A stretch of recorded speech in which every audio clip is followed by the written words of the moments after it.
आज्ञा आजिर दिन में गोटे पुओ झील को विवाह करने जो भाव खोजा पड़ी समाज रे झीर गोटे पुओर संपर्क हेले गोटे नुआ पीढ़ीर आरंभ होता है। किंतु आज जो समाज एमती एक दिगरे गति करुच्ची जो थे झील माने पुओ मानू सठिक भाव में मिलवा एवं मन पसंद मिलवा बहुत कष्टकर।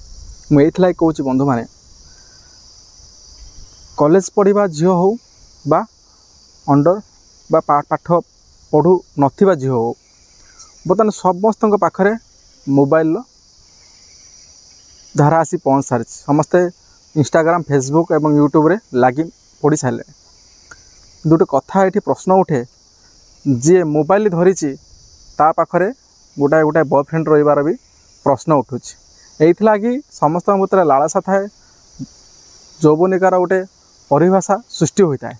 यही मोबाइल माध्यम निजर फिल्टर दे निजक सुंदर सजेबार एक प्रयास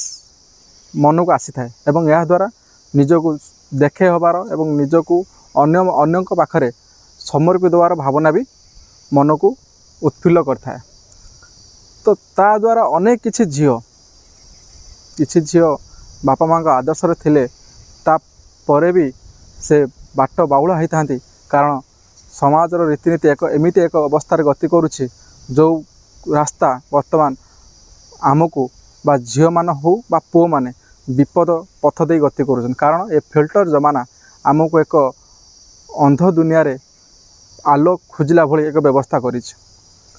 सत को धरिबा बा सत जानिबा ए फिल्टर जमाना रे आमे पाइबा बहुत कष्टकर। तेणु मुझे गोटे कथा कहबी जो पुओ आउ झीर बाहाघर मिलन हो पारुना बा पुओ को गोटे झील मिलूना तार पछरे यही फिल्टर निशा नुह तो